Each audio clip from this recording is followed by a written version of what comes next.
The first pup arrived on a Tuesday.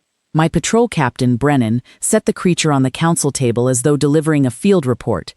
A scrap of gray fur no bigger than a man's boot, one ear torn, ribs pressing against its thin hide. It looked up at me with the round, unfocused eyes of something that had not yet decided whether the world was worth the trouble.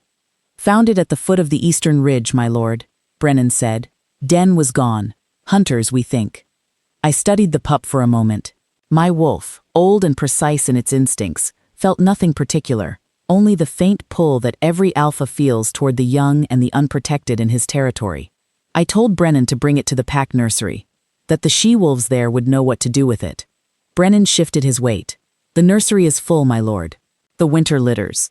There's no room and no wolf to spare." I looked again at the pup. It had not moved. Its small chest rose and fell against the stone table with a patience that struck me as almost dignified. The patience of something that had already lost everything and was simply waiting to learn what came next. "Then find somewhere," I said. "Ask Mira at the south kitchen. She will know a solution." I did not think of it again. The second pup arrived 11 days later. Brennan brought it to the same table, this one a reddish-brown female with both eyes matted shut from cold. Same story, Eastern Territory, another den taken, the pack nursery still full. I told him again, "Ask Mira." The third pup came a week after that, and then the fourth, 2 days behind it. By the time the fifth appeared, a black and white male who had apparently survived 4 days on his own by eating bark and river mud, Brennan stopped waiting for instructions. He simply said, "I've taken him to Mira, my lord," with the tone of a man reporting a settled matter, and walked out before I could ask him anything further. It was Aldrich, my head steward, who finally told me what was happening. "You should walk the south corridor, my lord," he said one morning, setting my correspondence before me with a careful neutrality that I had learned, over 15 years, to distrust. Specifically the old groundskeeper's hall, at the far end. Why? I think it is better if you see it yourself.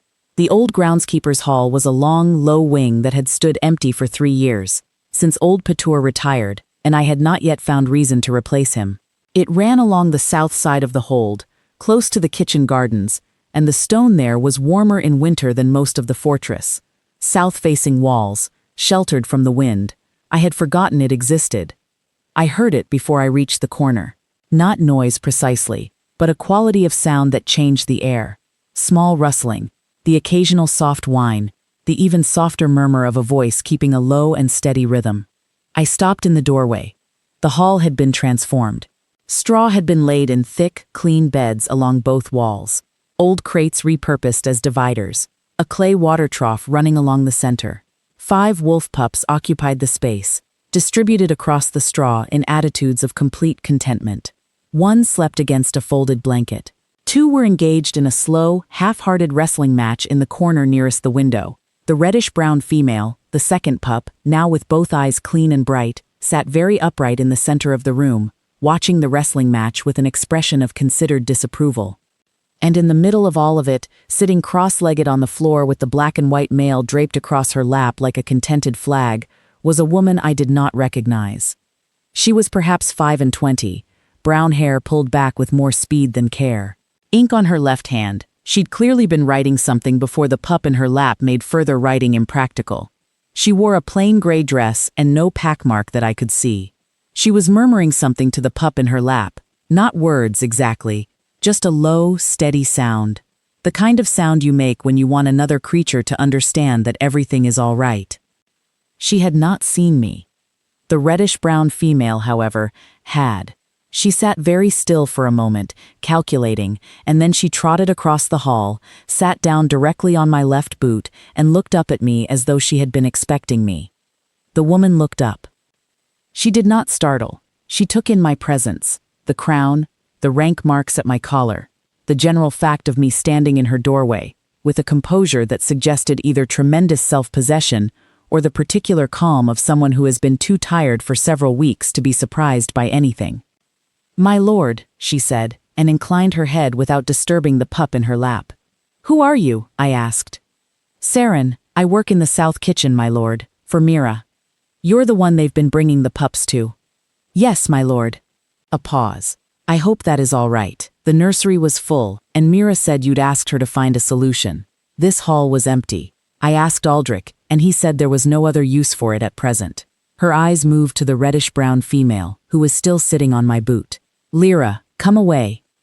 The pup did not move. She has decided you're safe, Saren said, with a faint, careful apology in her voice, as though the pup's assessment of my character was an embarrassing overstep.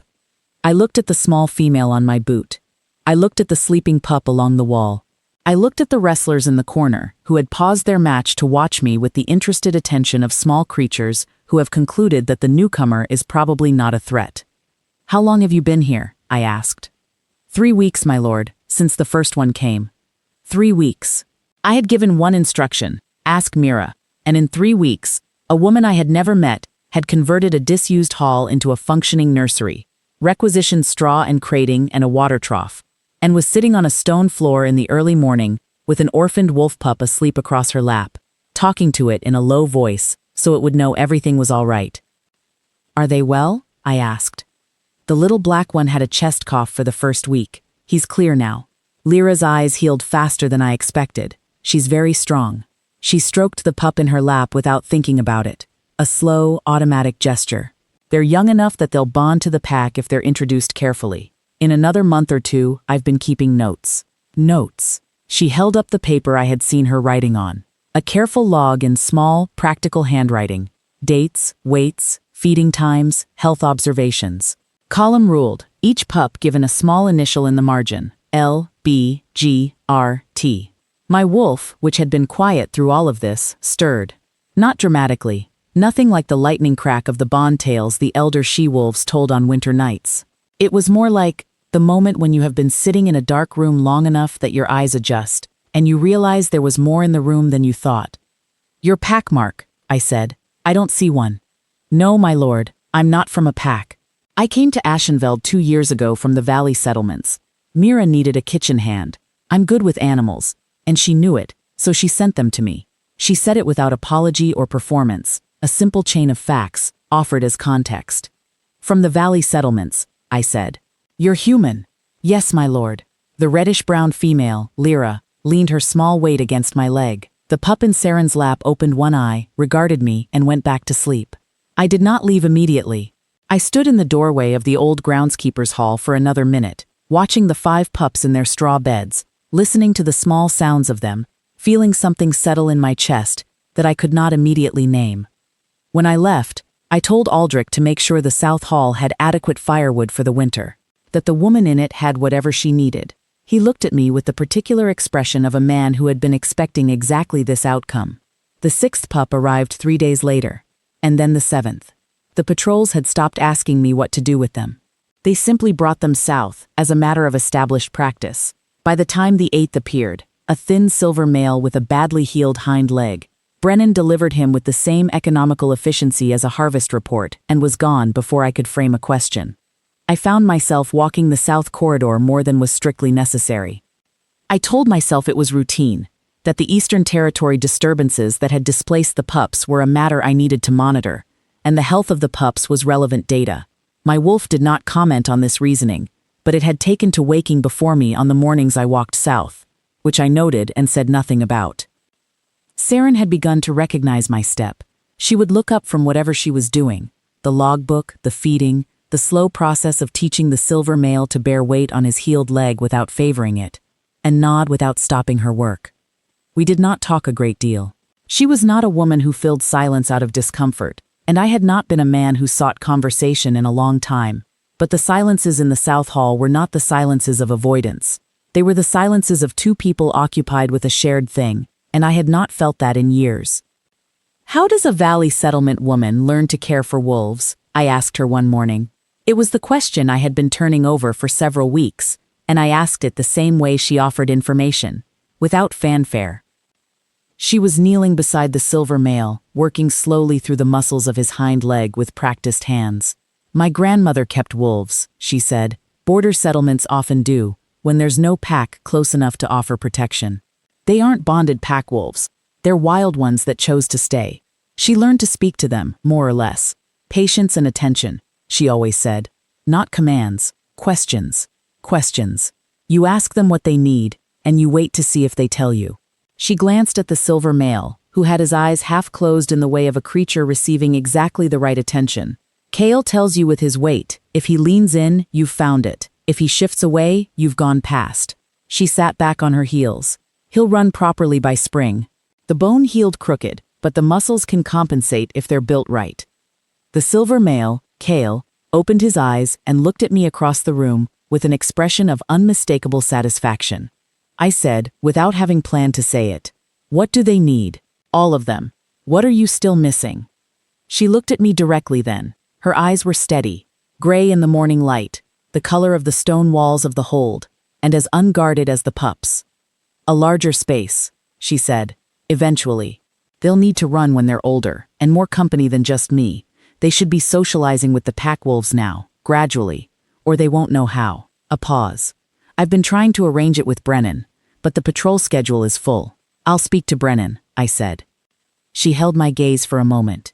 There was something in it that I recognized belatedly as surprise, not at the offer itself, but at how simply I had made it, as though it was the most natural thing. "Thank you, my lord," she said, and went back to Kale's leg. I walked the south corridor 6 more times that month. Each time I told myself something slightly different about why. My wolf stopped commenting and simply waited, in the way of a creature that has learned that the surest route to an end is to let the beginning arrive in its own time. The 8th and 9th pups integrated well into the rotation Saren had built. She had a system by then, a rhythm of feeding and exercise and rest that the pups had settled into with the easy faith of young things who've been given a reliable world. The hall had acquired character. Her notes filled a second logbook. Lyra had taken to organizing the younger pups in the mornings with an efficiency that would have done credit to a patrol captain. It was Mira who told me, not as gossip, but in the matter-of-fact tone of a woman reporting a kitchen stock issue, that Saren had been sleeping in the South Hall on a pallet since the 3rd pup arrived, because 2 of the younger ones had night anxiety and woke in the dark and needed a voice to find. I sat with that for a day. Then I asked Aldrich to move the adjacent room, a small but proper chamber with a window and a fireplace, into Saren's use, with a passage door to the pup hall so she could hear them in the night without sleeping on stone. Aldrich came back to me an hour later. "She thanks you, my lord," he said, and asks if it would be an imposition to also have a small shelf for the logbooks. "Tell her she may have as many shelves as she requires," I said. He looked at me again with that careful expression. I had stopped feeling irritated by it. The 10th pup arrived in early spring, the largest yet, a tawny male, no visible injury but clearly stunned by whatever he'd witnessed at his den. He would not eat. He would not look at Saren for the first 2 days. He stood in the corner of the hall with his back against the wall and watched everything from a distance. I was there on the 3rd morning, sitting in the doorway with the logbook she'd handed me. She had started handing it to me when I arrived, without comment, and I had started reading through it the same way, when I heard her voice change. She had moved to the corner without rushing. She sat down on the floor about 3 feet from the tawny male. She didn't look at him directly. She just settled and talked. Not to him, exactly. To the middle distance, as if she was thinking out loud, telling a story to no one in particular about a gray winter she'd spent in the valley, and a stubborn ewe who would not eat for a week, and what her grandmother had said about the particular stubbornness of creatures who are not being difficult, but are simply trying to understand whether this is a place they can survive. The tawny male's ears moved. He did not turn his head. She kept talking, slow and low and without demand. After about 20 minutes, the male took 2 steps toward her, stopped, took another. She did not move. She kept talking, the same unhurried voice, as though the most normal thing in the world was a traumatized wolf pup conducting his own careful investigation. He was close enough to touch when he stopped. She let him stand there. After another few minutes, he lay down, slowly, with the deliberateness of an autonomous decision, and put his head on her knee. She put her hand on his neck. Quiet. No triumph in it. My wolf made a sound inside me that it had not made in a long time. Not a surge or a howl, something smaller and more precise. A recognition. The kind that happens not in a ceremony hall with the bond blazing in front of witnesses, but in an ordinary room, in ordinary morning light, watching an ordinary act of patience that turns out to be the truest thing you have seen in years. I set the logbook down on the stone beside the doorway. I said, very quietly so as not to startle the pup, "What is his name?" She glanced at me. Her hand was still on the tawny male's neck, the same slow pressure. "He hasn't told me yet," she said. I was quiet for a moment. "Saren," I said. She waited. "Would you be willing to come to the pack meeting this month? As someone the pack should know. For the Pups integration, they know your work with the young wolves, but they haven't met you." I paused. I had not prepared this speech and I could tell. "I would like them to meet you." She looked at me for a long beat. The tawny male breathed slowly beneath her hand. "As a kitchen hand from the valley," she said. Careful, not dismissive, just precise. She wanted to be sure she understood what she was being offered. "As someone who has been caring for this pack's young for 4 months," I said. "As someone who has been doing, without being asked, something that needed to be done." A longer pause. "My lord," she said, slowly, "I am not a pack wolf. I have no bond mark, no standing. I don't know your pack's protocols well enough not to stumble. You managed a hall full of orphaned wolf pups with no authority and no guidance," I said. "I think you can manage a meeting." Something moved across her face, brief, unguarded, not quite a smile. The soft precursor to one. "All right," she said. "Yes, I'll come." She came. She stood at the edge of the assembly floor in the great hall, plain gray dress, the second logbook in her arms because she'd been making notes in it before Aldrich came for her, and hadn't thought to put it down. And she did not look overwhelmed or performing, or braced for judgment. She simply stood there with the logbook, the way she stood in the pup hall, present, unhurried, attending to what was in front of her. Lyra had, apparently, followed her from the south hall and was sitting 3 feet behind her left shoulder with an air of having organized all of this personally. I introduced her. I said her name. I said what she had done, not the version stripped of its difficulty, not a comfortable summary, but the actual account. 4 months, 10 pups, no instruction, no authority, no pack standing, the stone floor mornings, and the night anxiety, and the meticulous logbooks, and the tawny wolf who would not eat until she sat with him for 20 minutes a day and let him decide for himself that she was trustworthy. The silence in the hall was not the silence of dismissal. It was the silence of a pack taking in information that had not fully landed yet. The way a hall sounds when something is being understood rather than simply heard. Brennan, my patrol captain, raised his voice from the second row. "She took every one the patrols brought," he said. "Not one sent back. My wolves have been bringing them to her for months, as though they'd been told to. No one told them." There were other voices after that. Mira, 2 of the wolf keepers who had started consulting Saren quietly over the winter about various ailments they couldn't quite place. Aldrich, briefly, with the specificity of a man who has been keeping track. One of the elder she-wolves, Rin, who had been in this pack for 40 years and whose opinion the whole hall listened for without being told to, said simply that the young wolves of Ashenveld were well, and that she knew who to thank for it. I watched Saren's face through all of it. She didn't swell with it. She just listened, the way she listened to the pups, attentively, with that quality of genuine attention that is different from performance. Occasionally she wrote something in the logbook. I think she was taking notes on what the wolf keepers were saying about integration timing. After the meeting, when the hall had mostly emptied, she came to stand beside me. She had the logbook open to a half-filled page. "Brennan suggested the Eastern Meadow for first-run exercises," she said. "That's what I'd have chosen. The ground is even, and there's a tree line for them to retreat to if they feel uncertain." "The Eastern Meadow," I agreed. She made a note. Then, without looking up from the page, "My lord, was there another reason you wanted me here today?" Beyond the pup integration. I had been a king for 15 years. I had addressed councils and settled disputes and kept my own counsel through situations that would have shaken a lesser man. I was not accustomed to being caught off guard by a quiet woman with a logbook. "Yes," I said. She looked up. "I wanted the pack to know you," I said, "because I intend to ask you to stay. Not as a kitchen hand, as someone with a permanent place in this hold, with a role that is yours. What that looks like in time. I would like to speak to you about it. At your pace." She held my gaze. She was not flustered. She was thinking. I liked that about her. She thought before she spoke, and when she spoke it meant something. At my pace, she repeated. You've been deciding for 4 months what every pup in that hall needed, I said. You do not seem like a woman who can be rushed into a conclusion. A pause. Something in her face eased, not the relief of rescue, but the recognition of being accurately seen. No, she said, I'm not. Then we'll take our time, I said. She looked back at the logbook, wrote something in the margin, then she closed it against her chest and looked at me with those steady gray eyes. The tawny one told me his name this morning, she said. Did he? Wren, she said. He put his head against my knee and made a very particular sound, and that was the shape of it, a small pause. I know that sounds like I'm making it up. My wolf would like you to know, I said quietly, that it does not sound like you are making it up. She considered this. The hall was empty around us, the fire burning low in the great hearth, the evening light coming through the high windows at the western angle that turns the stone warm. All right, she said, for the second time that day, in the same tone, not swept away, not closing a door.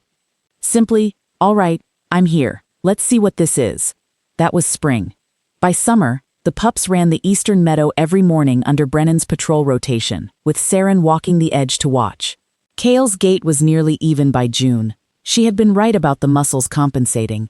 She had, I was learning, a way of being right about things that she stated as observations rather than claims, so that the rightness revealed itself gradually, and you found yourself trusting her before you had consciously decided to. Lyra had appointed herself senior wolf and was organizing the others with a precision that made my patrol captains look sidelong at each other. Wren stayed close to Saren, not clinging, but choosing, the way a creature that has decided where it belongs continues to confirm the decision, calmly, every day. I watched them run, sometimes, from the eastern wall. 10 wolves of varying ages and histories, who had been given to her one at a time, none of them asked for, all of them kept. The way they moved around her on the meadow, not with the frantic attention of creatures dependent on a person, but with the easy awareness of creatures who know where home is and move through the world from that certainty, was something I could not look away from. It was the same quality she had in the pup hall. An ordered, warm, unhurried world. You walked into it, and you felt the difference immediately, though it took you a while to name it. The pack had found their way to her in the unshowy manner of a pack that approves of something it didn't know to look for. The wolf keepers consulted her. The she-wolves with young litters asked her questions about introduction timing and night feeding, and the particular restlessness that comes before a first shift. Brennan had taken to routing his patrol debrief past the pup hall on his way to me, as though it was a natural stop on the circuit. I had noticed, without commenting on it, that Brennan's reports now included notes on individual pup progress, small observations in the margins, written in a hand that was not his own. She kept her logbooks. She expanded the East exercise yard. She stayed up late sometimes, making notes on pup behavior and socialization milestones, and in the morning there were ink marks on her wrists that she didn't notice until someone pointed them out. I had not named what was between us, and neither had she, but I had stopped pretending to myself that my wolf's steadiness when she was near was anything other than what it was. The mate bond, when it is the old, quiet kind, the kind that does not arrive in a lightning crack, does not announce itself. It simply becomes the ground beneath you. You notice it the way you notice a foundation, only when you think about what it would mean to be without it. I had been a king for 15 years.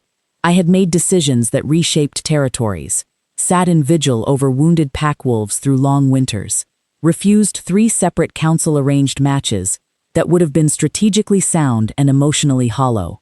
I knew my own mind. I had simply not known what my wolf was waiting for until I walked into a warm stone hall and found it waiting quietly on a woman I had never met, who was talking to an orphaned pup so it would know the world was safe. I did not speak of it yet. She was not a woman to be hurried, and there was something right about the pace of it. The slow build of trust between her and the pack, the careful weeks of her learning the hold's rhythms, and the hold learning hers. The bond, when it is genuine, can afford to be patient. It isn't going anywhere. Neither was she. On an evening in late summer, she came to find me in my study, which she had not done before, always meeting me in the south hall, or the corridor, or the meadow. She stood in the doorway with Wren beside her, one hand resting on his head without looking at him. She looked at me with the same unhurried directness she brought to everything, and I understood, before she spoke, that she had been thinking about what she was going to say for some time. I would like to accept what you offered, she said. In the spring, the permanent place. I set down what I was holding. You've thought about it, I said. For 4 months, she said, which is about how long most of the important things in my life have taken. I rose from the chair. I crossed the room. I stopped in front of her, close enough to speak quietly without being heard by anyone who might pass in the corridor. Seren, I said, I am going to ask you something, and I want you to know that whatever your answer is, I will not alter anything I've offered you. That place in this hold is yours regardless. She waited, steady. Will you let me name you? I said, formally, before the pack, not as a servant, and not as a guest, as the one who has been quietly chosen by this pack for the better part of a year, whether any of us used that word. The winter light, we were nearly at autumn's edge, came through the western window behind her. Ren sat down beside her with the particular dignity of a wolf who has arranged himself for something important. She looked at me for a long moment. Everything she was, the patience, the attention, the steadiness in the corner with a traumatized pup, the logbooks, the mornings on a stone floor, the gray eyes that never looked for a reaction from you, but simply told you the truth of what was there, was present in that look. I thought, she said, a little slowly, that a king's Luna was supposed to be someone of standing, someone from a known bloodline, someone the pack would recognize. My pack, I said, already knows you. I let her take that in. And what your wolf feels, she said, just carefully enough that I understood she was not asking whether I was certain. She was asking whether I understood what I was saying. My wolf, I said, has known since the morning Lyra sat on my boot. She was quiet for another moment. Then she said, ask me again in the hall, in front of them. I did. I gathered the pack the following morning. I stood before them with Seren beside me, not behind me, not presented as a gift or a surprise, but beside me, as she had stood in the South Hall, unhurried and unperforming. I said her name. I said what the pack already knew, and I said what they had perhaps suspected, and I asked the pack to witness what I was asking of her. And then I turned to her, not to the hall, and I asked. She said yes the way she said everything, simply, directly, without theater, as though it was the most natural conclusion of a long and careful thought. Lyra, who had apparently positioned herself in the front of the gathered pack without anyone noticing, sat down in the precise center of the assembly floor and looked at the rest of the wolves with the expression of a creature who has been expecting this outcome for some time and finds it gratifying that the rest of us have finally caught up. There are things you imagine, when you are young, about the moment you will know: lightning, the world stopping, a voice from somewhere that says, "Here, this is the one." And perhaps it happens that way for some. For me, it was a gray morning in a disused hall, and a woman sitting cross-legged on a stone floor talking to an orphaned pup in a quiet voice so it would know everything was all right. By the time I understood what I was feeling, Seren had already been caring for this pack's most vulnerable for months, not because she was asked, not because she was seeking notice, but because the pups needed it and she was there, and she knew how. She did not ask to be my Luna. She did not ask for anything at all. She simply did the quiet, difficult, necessary thing, and she did it the same way she did everything, without announcement, without complaint, without looking to see if anyone was watching. They were all watching, in the end. The way the things that matter most are always seen eventually, even when no one arranges it. 10 pups, and the woman who chose them all. She is my Luna. Ashenveld knows her name and the sound of her in the East Meadow on a summer morning, calling to 10 wolves who run to her the way the young run to what they have chosen as home. The pack that might have looked past her, a valley woman, no bloodline, no standing, does not look past her. They look to her. That is a different thing. And on winter mornings, when I wake before her and the hold is still dark and quiet, I can hear from the South Hall the small sounds of pups who have never spent a night uncertain of their welcome. She arranged that, 11 months ago, with some straw and an empty room and a patience that is, I have come to understand, the oldest and most powerful thing I have ever encountered. Everything else followed.